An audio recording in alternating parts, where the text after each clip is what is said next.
When you're first introducing your puppy to the crate, all I want you to do is use their normal dog food to reward them when they show interest in going in. So here we've got one paw in, and I'm just going to reward that.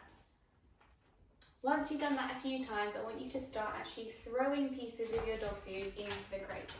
Now, I'm not going to micromanage and tell him off for other behaviours here, like puppy biting, any mouthing or jumping on top of me. Swallow your food. All I'm doing is marking and rewarding, yes, good boy, when he goes into the crate. Now, what I would like to do next is start rewarding him for staying in there. So my reinforcement rate's going to go up. I'm going to reward him every 2 seconds or so, just for staying put. And that's teaching him this is a really valuable place to be. For the first 3 or 4 days you have your new puppy in the house, every piece of food they get should be in the crate and ideally hand-fed one at a time. Now I want to make sure I'm not reinforcing him here for trying to push me out of the crate. So I'm not going to let him get pushy with me. If he wants to come all the way out, he's not going to get reinforced. I may stand up so that I can disengage with him. Yes, good boy. When he does stay in the crate nicely, I'm going to keep throwing pieces of food in.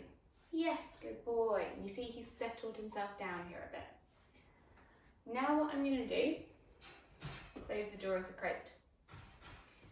You wouldn't do this exercise until you've had the puppy in the house for 2 or 3 days or so. I'm just showing you an accelerated version here so that you know what to do. This is where you're not going to use food at all.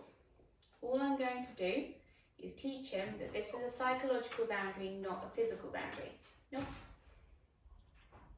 So, the crate door is going to magically open when he backs away from the door, gives me some space and isn't whining or crying or biting the crate. As he gets pushy and tries to force the door open, like he is at the moment, the crate door is going to shut and I'm going to make a marker noise of no or ah, just to say I don't want that behaviour. So here I'll try opening the door. That. And if he moves all the way out, do not slam the door on his face. Just push him back in with your hand and then wait till you can open the door again.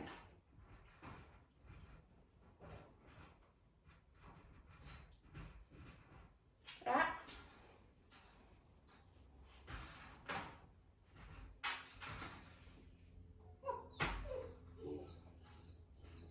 Now you will find puppies will go through a cycle and try every behaviour they can. So he's tried biting the crate door, still giving me that one. Then you'll probably see lots of whining, barking, and then after that you may see pawing at the door, trying to shove the door with their nose. They will go through their repertoire of behaviours that normally work when they want something. And that's absolutely fine. This is not the time to get frustrated or shout at them. Simply ignore the behaviours you don't want and then open the door when you see more of that resting, waiting behaviour that you do want. Eventually they're going to realise, right, when I relax and I'm not interested in actually getting out of the crate, the door magically opens.